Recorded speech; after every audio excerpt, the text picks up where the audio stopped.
Innal hamdalillah nahmaduhu wa nasta'inuhu wa nastaghfiruh wa na'udzu billahi min syururi anfusina wa sayyiati a'malina may yahdihillahu fala mudhillalah wa may yudlil fala hadiyalah wa asyhadu an la ilaha illallah wa anna Muhammadan Rasulullah. Amma ba'd, fa inna khairal hadithi kitabullah wa khairal huda Muhammadin sallallahu alaihi wasallam wa syarrul umuri muhdatsatuha wa kullu bid'atin dhalalah.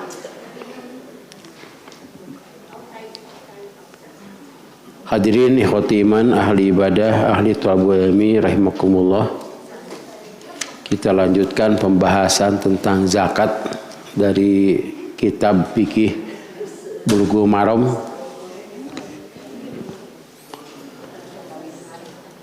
Pada saat ini kita sampai ke hadis nomor 631 halaman 271. Dan yang membawa Al-Quran dibuka juga surah At-Taubah ayat 103.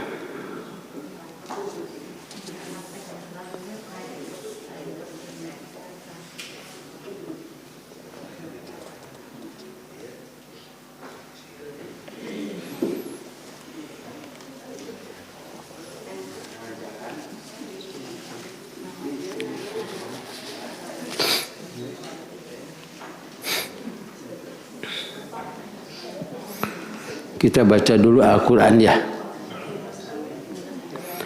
A'udzu billahi minasy syaithanir rajim. A'udzu billahi minasy syaithanir rajim. Khudh min amwalihim shadaqah.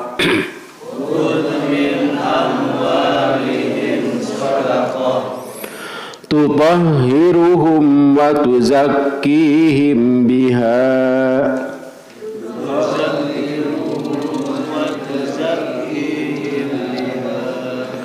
wa sholli alaihim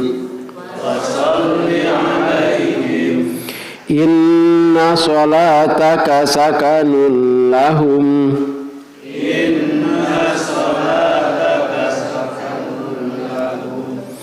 wallahu sami'un alim. Wallahu sami'un alim. Ya, silakan dibaca artinya. Ambillah zakat dari harta mereka guna membersihkan dan menyucikan mereka, dan berdoalah untuk mereka. Sesungguhnya doamu itu menumbuhkan ketentraman jiwa bagi mereka. Allah Maha mendengar, Maha mengetahui. Khudh min amwalihim, ada kata khudh dan ada kata-kata sholli. Ini ada dua fi'il amr perintah. Kalau kita beri judul, ini judulnya jemput zakatnya, doakan muzakinya. Nah, gitu ya. Jadi zakat itu harus jemput. Kalau di sini ambillah dari harta mereka sebagai zakat. Kata-kata sodakoh di sini artinya zakat. Jadi sebagaimana kita ketahui dalam Al-Quran, dalam Al-Hadis, itu kata-kata sodakoh itu artinya zakat.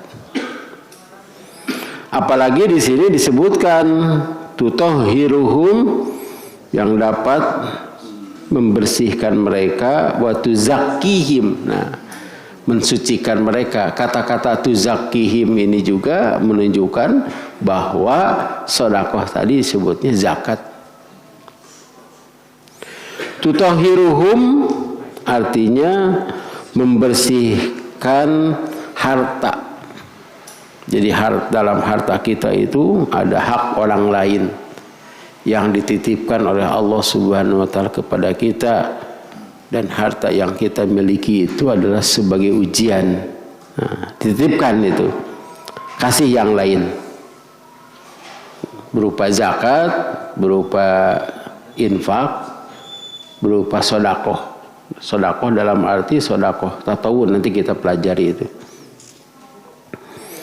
Bahkan pada hadis yang telah kita pelajari, penjemputan zakat itu juga ada semacam paksaan dari pemerintah Islam. Kalau pemerintahnya bukan Islam, mah tidak ada paksaan.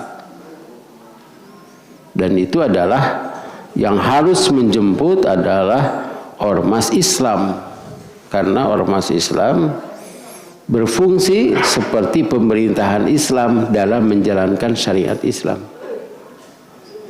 Jadi tidak ada kewajiban pemerintah ma'adan.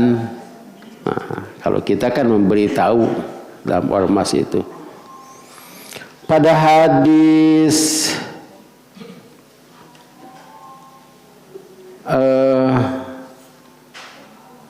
nomor 626 kalau tidak salah itu. Ya, di sana ada keterangan bahwa harus diambil zakat itu. Malahan pada hadis-hadis sebelumnya disebutkan diteang ke tempat pengembalaan, dihitung di sana. Bahkan ditanyakan, ini milik siapa? Apakah yang kumpulan sapi atau kumpulan kambing ini milik 2 orang, atau milik seorang, atau ada lagi milik seseorang ada di tempat yang lain, sehingga harus dijumlahkan. Jangan sampai ini tidak memenuhi wajib zakat karena jumlahnya 30, padahal dia mempunyai tempat pengembalaan yang lain yang jumlahnya 30. Kan batas minimal berapa? 40 kambing itu. Nah, sampai dijemput di tempat pengembalaannya. Jadi menurut ketentuan Islam, bukan ditanya begini, beli pada zakat ke abdi pada nggak jemput kalinya tah gitu. Jadi langsung, ini berapa punya kamu? Sekian, zakatnya sekian. Itu diambil khud. Dan pada zaman Rasulullah Shallallahu Alaihi Wasallam, kalau kita melihat beberapa ayat sebelum ayat yang kita baca tadi, ada orang-orang yang ingin membayar zakat, tetapi oleh Rasulullah tidak diambil, dan mereka merasa sakit itu, tidak enak ya. Rasul tidak mengambil zakat. Orang sirah kumaha ya, diliwat cenah urang mah ya, bae da teu salahnya gitu. Pada hari ketrokan bumina teu aya wae gitu. Ya mah kebenaran we gitu. Nah, seharusnya itu jadi masalah. Sebab salat dan zakat itulah 2 kewajiban, selalu beriringan. Aqimus shalah wa atuz zakat. Kalau salat itu ibadah badaniyah atau ibadah nafsiyah, kalau zakat itu ibadah maliyah. Kalau kita pernah itu ya, kita alami reka masjid dikunci, ke rumah hoream salat berjamaah teh, ketambah-tambah dikunci masjidnya teh gitu, terus dibuka oge gitu. Karena itu saya pernah mengatakan begini ya, kalau kita masuk ke Palestina, banyak orang yang ingin masuk masjid, tapi dihalangan ke tentara Israel. Banyak orang yang masuk masjid, dihalangan, tidak boleh. Tapi di urang penting dihalangan oge. Kalaupun dihalangan. Nah, ini kewajiban zakat juga sama. Seharusnya kita tidak enak apabila kita tidak boleh masuk masjid. Seharusnya kita tidak enak apabila tidak ada yang menagih. Asa diantep, bukan atoh teteh. Karena itu Hud ya. Kita baca artinya ya di 626, kita ulangi lagi itu. Ini menafsirkan tentang Hudnya saja. Barang siapa memberi zakat itu karena mengharap pahala, maka ia akan dapat pahalanya atau ganjarannya. Dan barang siapa enggan mengeluarkannya, maka sesungguhnya kami akan ambil dia beserta separuh hartanya sebagai perintah keras dari perintah-perintah Tuhan kami. Ayatnya. Nah, itu hadis yang kita sudah pelajari. Diambil keras, dan bukan hanya zakat yang diambil, tapi juga setengah hartanya. Ini menunjukkan bahwa pemerintahan Islam itu harus tegas.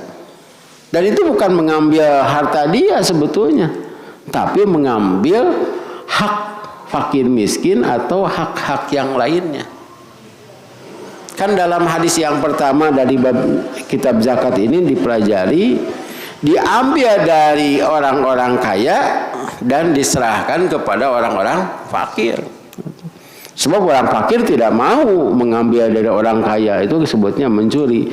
Maka yang harus bertindak adalah pemerintah Islam. Karena itu setelah Rasulullah SAW tidak ada, nah, banyak kaum muslimin, bahkan satu negara itu ya. Kalau dulu kan negara kecil, seperti negara Madinah, negara Makkah, itu, negara Yaman. Sekarang juga negara Yaman itu berbeda. Itu enggan menyerahkan zakat. Kemudian Abu Bakar sebagai khalifah menginstruksikan agar memerangi mereka. Jadi sampai perang itu. Sebab ini sudah melanggar syariat Islam, sedangkan mereka adalah orang Islam. Itu sampai diperangi. Mu'tiluz zakat atau orang-orang yang menahan zakat sampai diperangi. Nah, kalau kita di sini kan bukan pemerintahan Islam. Dan tidak ada pajak. Kalaupun ada pajak di pemerintahan Islam, itu kepada orang-orang kaya. Orang-orang kaya yang kafir diambil pajaknya. Dan ini untuk kesejahteraan. Kalau di zaman sekarang tidak diambil, ambil sendiri itu teh. Jadi tungtung nama jenjang antara orang kaya dan orang miskin itu makin jauh. Kalau kita beli jam tangan ya, nah, saya beli jam tangan tuh pokoknya yang sehat, nu awet gitu, anu bener. Kan batur mah aya anu eta pejabat misal jam tangannya samiayar teh hargana teh. Padahal maghribnya sarua. Ya, mun Ramadan bukanna sarua, jamna sarua. Tah, itu teh. Itu teh gaya hidup zaman sekarang. Kemiskinan masih bertambah, orang kaya juga bertambah. Jadi emot karena lagunya. Nah, ini yang harus bertindak pemerintah Islam. Alhamdulillah pada zaman Rasulullah Shallallahu Alaihi Wasallam masa pailit itu hanya 2 tahun. Jadi ketika Rasulullah dan para sahabat hijrah ke ke Madinah dari Makkah, mereka tidak membawa apa-apa dan orang-orang Madinah mempersilahkan, bahkan membagi 2 hartanya. Bahkan itu merupakan tahun-tahun kesulitan, belum lagi penyakit demam. Sudah perjalanan 500 km, kemudian mereka sakit, kemudian cuacanya berbeda, cuaca Makkah dan Madinah itu. Madinah masih kayak di Bandung, kayak di GBA. Kalau pada bulan-bulan tertentu. Nah, dengan adanya ketentuan zakat dan perintah dari Allah, khud. Kalau tadi khud itu ambillah ya. Ambillah ya, saya perhalus, jemputlah. Gitu. Kalau dijemput mah kan sudah siap. Tapi kalau tidak mau juga diambil. Gitu. Ini bukan untuk kepentingan pemerintahan, tapi untuk kepentingan orang itu sendiri. Daripada orang itu kotor jiwanya, kotor hartanya. Kita buka Ali Imran 180 ya, kita ulangi lagi gitu.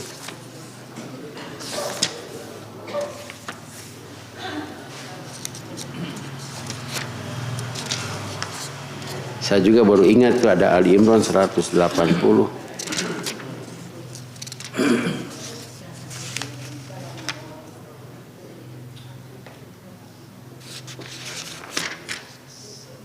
Ayah Pak? Cik cenah kumaha? Oh iya, baca saja artinya.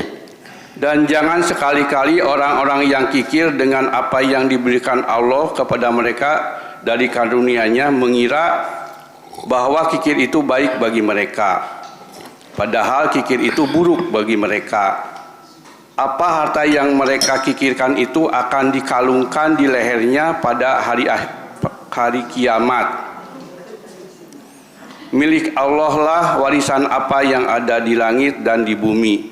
Allah Maha mengetahui terhadap apa yang kamu kerjakan. Nah, ini menunjukkan bahwa ancaman bagi orang yang tidak mengeluarkan zakat, infak, sedekah. Jadi yang sebut kikir itu adalah dia wajib mengeluarkan zakat, tapi tidak dikeluarkan. Itu kikir. Dan itu akan dikumpulkan oleh Allah Subhanahu wa taala pada surat At-Taubah ayat 3435 itu kan akan dijadikan emas. Emasnya jadikan setrika, setrika istrika. Nah, istrika jaga istriku kalau itu nah.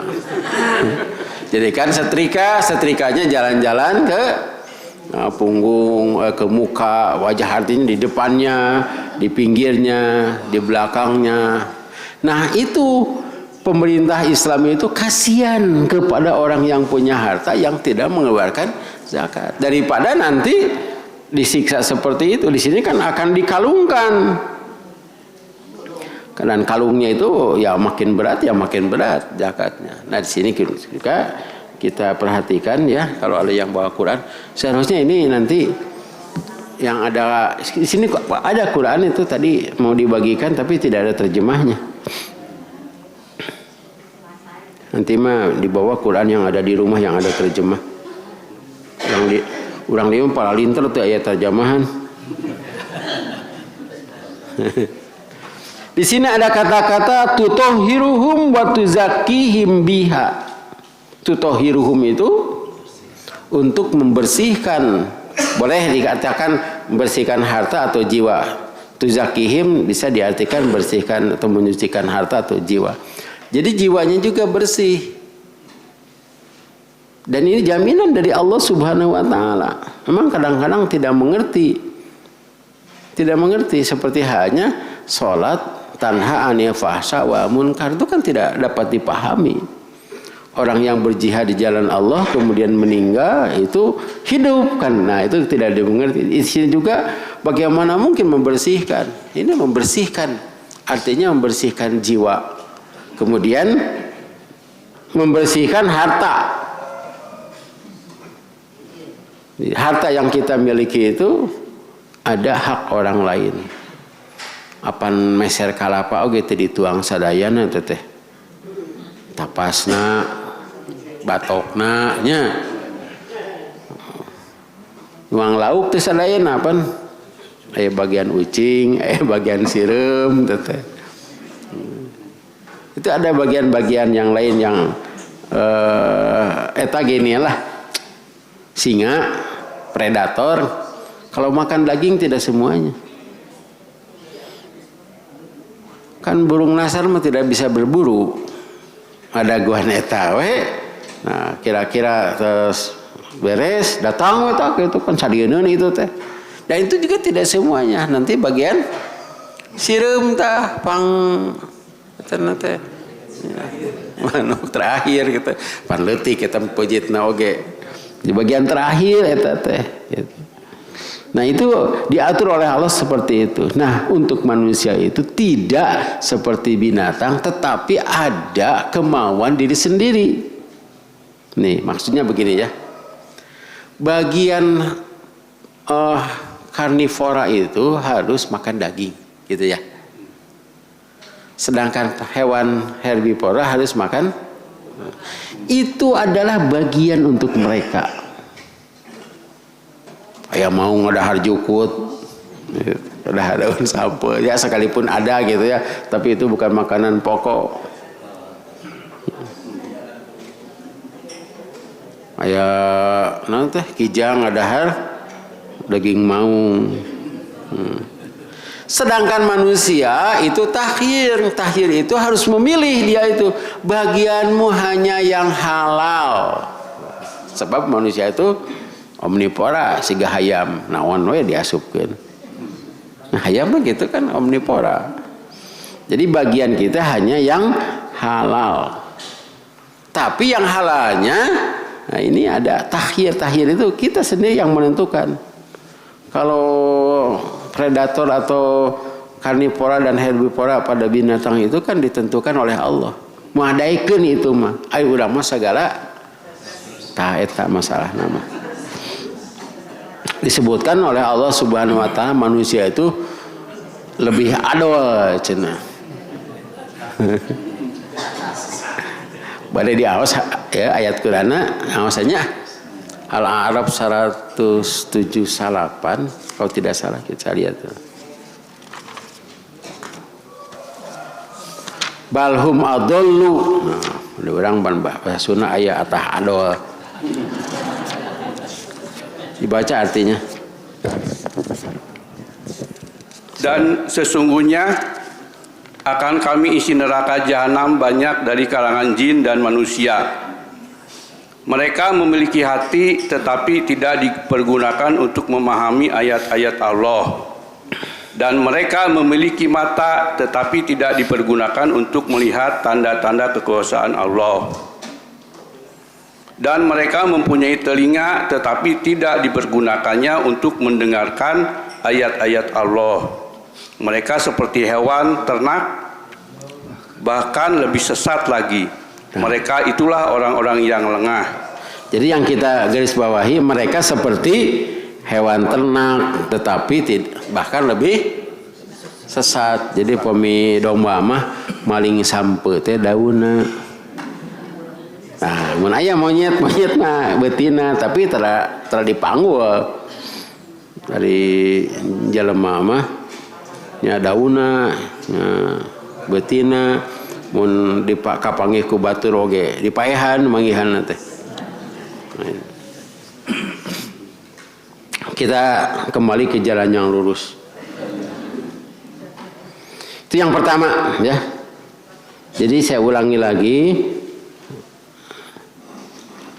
ada orang-orang yang ingin zakat tetapi ku Rasulullah teh diantep itu sakit. Nah, itu artinya sudah iman itu. Seperti halnya tadi itu ya, ke masjid dikunci nyeri hati itu. Nah, tetapi kemudian diperintah oleh Allah di ayat 104-nya coba dibaca ayat surat 9 ya atau 109.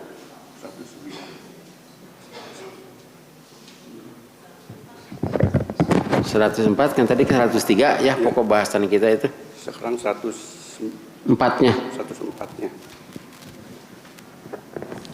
Tidakkah mereka mengetahui bahwa Allah menerima tobat hamba-hambanya dan menerima zakatnya, dan bahwa Allah penerima tobat, Maha Penyayang? Ayat ini juga menunjukkan bahwa jika tobat harus bayar zakat dan sedekah. Coba saja. Bahwa Allah menerima tobat dari hamba-hambanya dan mengambil sedekah. Jadi ada kaitan itu tobat dosa dengan sedekah itu. Jadi kalau orang-orang yang tidak mau bertobat dan tidak diambil sedekahnya, kemudian dia merasa senang, itu sudah ada sifat-sifat munafik. Bagian kedua sekarang. Wa sholli alaihim, dan doakan mereka. Sholli itu sholawat. Ya, sholawat. Kan kita sering berdoa sholawat untuk Nabi, Allahumma sholli ala Muhammad wa ala ali Muhammad. Nah, itu sholawat. Kemudian orang yang sabar juga kita sudah bahas itu. Ulaika alaihim sholawatu mir rabbihim, ada salawat. Nah di sini soli itu adalah salawat. Salawatnya ngadunga kita teh. Kalau kita berdoa untuk Nabi Muhammad itu salawat. Bahkan sholat itu artinya banyak. Ada yang diartikan agama itu. Salat itu juga diartikan agama. Di sini adalah berdoalah untuk mereka. Sesungguhnya doa kamu merupakan ketentraman bagi orang-orang Islam. Doa Nabi Muhammad itu ketentraman bagi orang-orang Islam atau para sahabat. Nah, ini bukan PJTU sekarang mah ya. Sebetulnya juga dari dulu itu laz, tapi persis beda gitu. Tapi ini mau kudu samikeun we. Laz persis. Lembaga amil zakat. Jadi pokoknya malah urusan ke diatur gitu. Tapi urusan sholat mah tara diatur. Urusan haji diaturnya, urusan kitu ya gitu. Tapi salat juga pernah diatur. Jaga jarak. Wah, itu teh aturan ti pemerintah. Pakai masker itu. Jadi sah pemerintah tidak mengatur sholat. Mengatur sholat kemarin. Jaga jarak. Tong loba teuing. Tong dilatih itu aturan. Nah ini apapun namanya kita keluarkan zakatnya. Apakah mau PJTU, mau laz juga. Ya. Tetapi para amilin, nah amilin itu harus mendoakan orang yang menitipkan zakat. Dan doanya nanti kita lihat di Bulughul Maram ya. Atau kita baca dulu Bulughul Maram. 631 ya. Gitu. Ayeuna tepan eta kan. An Abdullah bin Abi Aufa radhiyallahu anhu. Qala kana Rasulullah sallallahu alaihi wasallam idza atahu qaumun bi shadaqatihim qala Allahumma sholli alaihim, muttafaqun alaih. Dari Abdullah bin Abi Aufa radhiyallahu anhu, ia berkata adalah Rasulullah sallallahu alaihi wasallam. Jadi kana itu bisa artinya adalah atau bisa artinya dulu. Nah, gitu kana itu. Dulu Rasulullah mun urang Sunda mah make mah baheula mah tah eta bedana teh. Hese teh.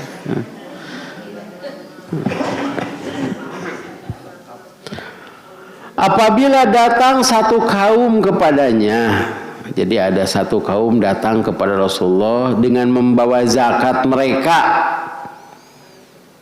menitipkan kepada Rasul. Jadi Rasul itu sebagai amil zakat. Maka Rasulullah berdoa, ya Allah, Allahumma itu, ya Allah, sholli alaihim, berilah rahmat atas mereka. Bukan alaika, kalau alaika ke Allah deui atuh. Ayat Allahumma sholli alaika tidak begitu, tapi Allahumma sholli alaihim. Kalau alaika ke Allah. Atau menyebut namanya. Nah, ini pada saat itu Abdullah bin Abi Aufa ini menyerahkan zakat kepada Rasulullah SAW dan Rasulullah membaca Allahumma sholli ala Abi Aufa atau ala Ali Abi Aufa, kepada keluarga Abi Aufa, disebutkan nama orangnya gitu. Kalau misalnya nama orangnya siapa, isu nama apa nih, Kinon teh Kiwaru. Allahumma sholli ala Kiwaru gitu. Dan doa Rasulullah Shallallahu Alaihi Wasallam dalam ayat ini sakanun lahu, menjadi ketentraman. Coba diulangi lagi artinya ayat 103. Ambillah zakat dari harta mereka guna membersihkan dan menyucikan mereka, dan berdoalah untuk mereka. Sesungguhnya doamu itu menumbuhkan ketentraman jiwa bagi mereka. Allah Maha mendengar, Maha mengetahui. Nah di sini orang yang berdoanya harus soleh. Sebab jadi syarat doanya menjadi ketentraman. Kan ada yang datang kepada saya, Ustaz, saya mau nitip zakat. Kan itu aja itu ayat itu. Tapi abdi ngawartos heula cenah ka Ustaz. Nya kan itu kayaknya zakat nama. Ya, cenah. Saya tahu orang itu yang didoakan. Ustaz atau baru saya mengatakan Allahumma sholli alaihim. Nah, asa reueus sapuntennya bukan Ustaz Rahmat tapi saya ustaz lah pokoknya mah. Asa reueus kitu didoakeun ku ustaz teh. Sebab dia pernah zakat, bayar zakat fitrah kepada orang lain. Ieu cenah abdi nitip zakat, heuh teu neuneu dicendidinya. Kayak dibagikan cenah kitu. Dia sudah keluarkan zakat. Ditinggali jeleumana teh. Itu. Jadi tina sifat-sifat kesolehannya itu tidak ada gitu. Kan biasanya UPJ ya, unit pelayanan zakat atau sekarang malah itu kan dekat masjid biasanya. Waktu batur ke masjid ada yang ada dia henteu. Sedangkan nu zakat dirinya aya. Kan waktu duhur itu cicing, didinya seharusnya sekalipun sibuk tutup pintunya, pergi ke masjid untuk sholat berjamaah. Sebab kesolehan itu salah satunya adalah sholat berjamaah. Kesolehan teh. Nah, orang ini mengerti tentang ayat ini. Diperhatikan cenah kitu. Beres mana teh sholat. Kemudian eta can sholat keneh wae gitu. Salat teh di dinya deui. Ngamparkeun sajadah bari masjid deukeut. Coba kalau ibu-ibu, bapak-bapak yang menyerahkan zakatnya. Jadi memang ngadu-ngadu nama, tapi kan ketika kesolehannya, kalau di sini kan Rasulnya ngajak datang ke Rasul itu ingin didoakan atau laporan, ya Rasulullah saya sudah menitipkan zakat. Nanti Rasul mendoakan ngadu ama itu murah mudah, kadang nganggo kuota. Ya. Tapi tidak mengucapkan Allahumma sholli alaihim. So ayat teh ada doa yang lain ya. Doa yang lain itu diantaranya ya Allah gantilah apa yang mereka berikan dengan yang lebih baik. Nah, doa yang paling baik ini Allahumma sholli alaihim. Sebab salawat itu artinya pengampunan dan rahmat. Jadi artinya dia terhindar dari siksa neraka dan masuk surga. Coba dilihat itu Quran surat Al-Baqarah ayat 157. Al-Baqarah 157. Ya. Ulaika alaihim sholawatun. Ya rabbihim wa'alaikahum. Ya. Ada coba dibaca artinya. Mereka itulah yang memperoleh ampunan dan rahmat dari Tuhannya, dan mereka itulah orang-orang yang mendapat petunjuk. Mereka itulah yang mendapatkan ampunan dan rahmat. Itu sholawat. Sholawat untuk Nabi juga begitu, ampunan dan rahmat. Kalau di sini kita tidak terbatas dengan apa? Dengan arti yang ada di sini. Sini kan rahmat. Padahal lebih daripada itu. Pengampunan. Dan kita sudah bahas ya, istighfar, istirham itu udah. Iya, jadi ada istighfar, istirham. Istighfar dan istirham itu kalau diringkas sholawat. Mengapa tidak begini? Inna sholataka sakanul lahum, tidak inna du'aaka. Sesungguhnya doamu itu menjadi ketentraman. Tapi Allah Subhanahu wa taala menggunakan inna sholataka sakanul lahum. Karena itu ketika menerima zakat atau sedekah tanya dulu, ini zakat, infak, sedekah. Kalau dia menyatakan ini sedekah, dah dia mesti wajib zakat mah atau sedekah. Nah, itu doanya jazakumullah khairan. Tapi boleh juga Allahumma sholli alaihim. Beda itu. Kalau zakat ini Allahumma sholli alaihim, ini zakat. Ya. Dalam hadisnya muttafaqun alaih. Upami kitu tuangeun nya jazakumullah boleh gitu. Nuhun oge cekap gitu. Singka gentosan boleh gitu. Tapi untuk zakat mah Allahumma sholli alaihim. Sebab salawat itu lebih daripada doa yang lain. Karena itu saya di PJTU pusat kemarin itu saya selaku seksi doa saya mah ada SK-nya itu. Bahkan ketika diaudit saya itu ikut mengaudit diaudit juga gitu. Jadi Ustaz Ahmad sebagai naon cenah itu wah gawe seksi doa. Ya, tas kayak di orang teraskin. Mudah-mudahan ada manfaatnya ya.